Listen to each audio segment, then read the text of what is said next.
with DJ Kharma. Pull up 1 to 4 p.m. on Streaminn Hub Radio. She's fire. She's fire. She's fire. Fire. Fire. All right, 2 minutes after 3 p.m., guys. Robert in UK locked in. Hey, Neeks always on the check-in. How are you? Let me go up. Patricia and Tamarack locked in. David Williams in DC. Also locked in. Hey, what's up, Philip? Kimberly in Miami and Elizabeth, wherever you are in the world, locked in. Good afternoon to you. Thank you for rocking it on Streaminn Hub Radio and flexing with me on a Sunday.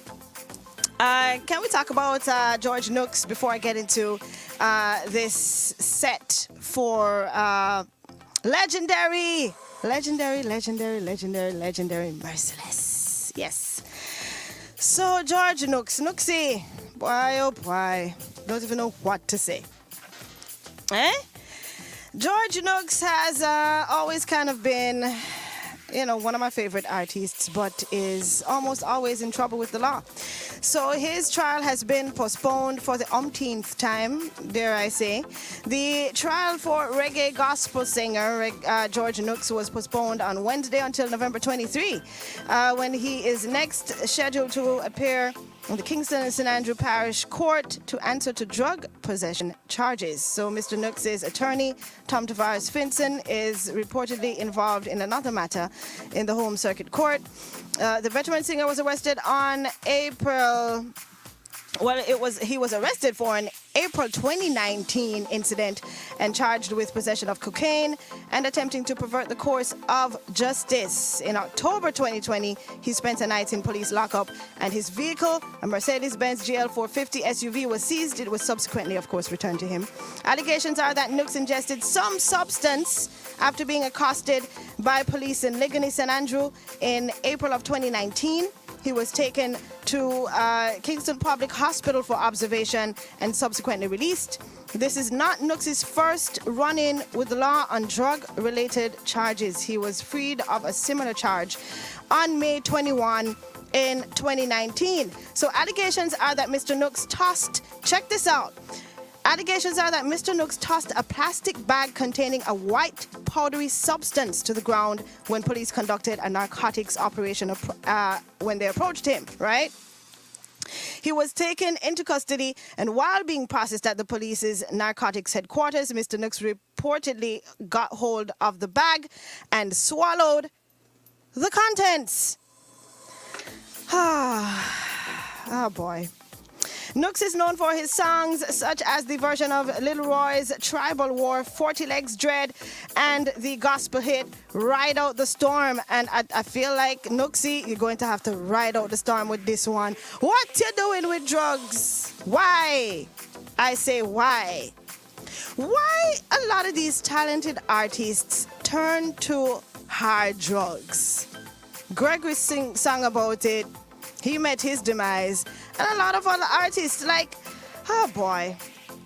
Since the death of his grandmother in 2001, Nooks has primarily recorded gospel material. In 2016, his 2016 album, Ride Out Your Storm, reached number 4 on the Billboard Reggae Albums chart and number 22 on the gospel chart.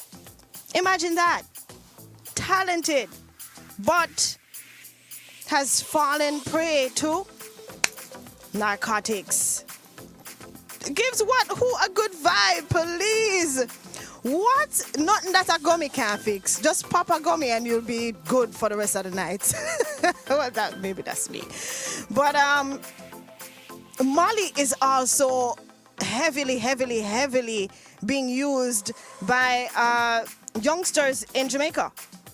They've been doing a whole story. I've been seeing it for a couple of weeks, but they've been following up on stories of persons who are selling it and or who have used it before, and are warning teenagers, youngsters about the effects of using Molly. Like, I literally can't see myself popping a pill. I don't even want to pop a pill for pain.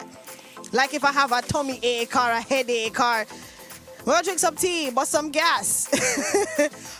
I digress.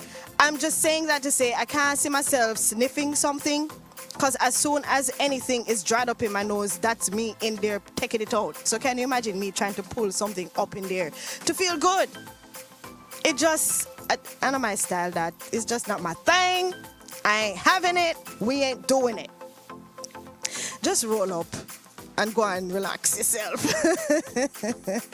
Exactly, Leslie, Norway. What about the good Jamaican kushumpeng? Like, come on now.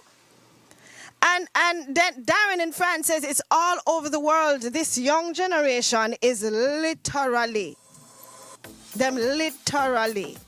doing some serious hard drugs, popping pills. What kind of pill? No. Just the other day was my first time ever having a gummy. I don't even do, what you call it? I don't even do what's the cake thing with the why my brain not working right now? Anything that kushumpeng is made into, I rarely have it. I prefer to kush it out and roll it up. But I tried a gummy last year and I was excited about it. Why can't we just be excited for, for kushumpeng instead of doing, Lord, no way. I'm just not into it. All right. So it's sad. It is very, very sad. And I can surely guarantee that those side effects are not going to be cute. That popping of pills, not even the one that's prescribed to you is going to help whatever it is that you have. Pharmaceuticals is a big business, and they will continue to push it out there.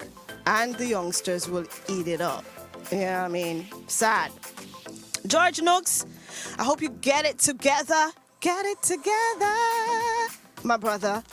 It's sad to see, and it's something that's hard to get off of once you start it. It's like, that's it.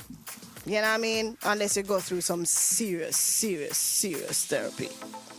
All right, let's jump to dancehall artist Merciless has passed away at the age of 51. He was found dead at a motel on Beechwood Avenue in St. Andrew, 18 days after he celebrated his 51st birthday, and that was on July the 1st. According to reports, the Clarendon native, whose given name is Leonard Bartlett, usually stays at the motel in which he died whenever he visits Kingston, right? His driver told TVJ that he returned to the hotel on Monday night, but he did not hear from the artist all day. According to the report, when hotel staff and his driver gained access, Merciless was found laying face down on the bed. Preliminary reports are that Merciless's passing appears to be a case of sudden death, and no foul play was suspected. Oh boy, this one definitely hit me hard. It was just so sudden. So rest in peace to Merciless. We feature some of his music today. Merciless, who hailed from Chapelton in Clarendon, exploded onto the dancehall scene in 1994 when he was propelled by Stone Love from a virtual unknown to one of dancehall's most revered sons in just one night at the House of Leo nightclub in Kingston via his hit song Lend Out Me Mercy, which was initially voiced as a dub plate. All right, so we kick it off with a record by Merciless. It's called Mavis.